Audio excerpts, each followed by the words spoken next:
বলিউডের হাজারো কালজয়ী গানের কারিগর আলকা ইয়াগনিক এক ভয়াবহ শারীরিক সংকটের মুখোমুখি।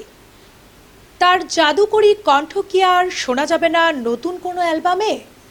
ভক্তদের মনে এখন কেবলই হাহাকার।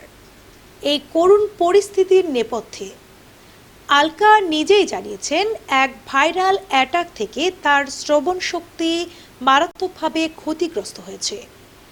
কানে শুনতে না পাওয়ায় গান গাওয়া তার জন্য প্রায় অসম্ভব হয়ে পড়েছে।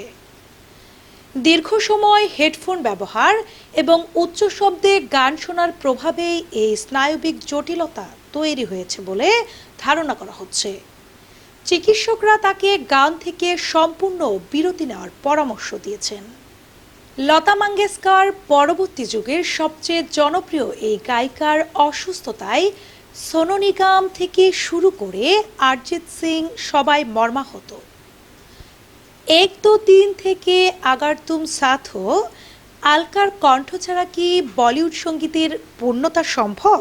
আপনার প্রিয় আলকা ইয়াগনিকের কোন গানটি সবচেয়ে বেশি মনে পড়ে? তার দ্রুত আরোগ্যের জন্য আপনার দোয়া ও শুভকামনা কমেন্টে জানান এবং এই আবেগঘন খবরটি শেয়ার করুন। পলি রানী, ডেস্ক রিপোর্ট, নবরূপ টিভি।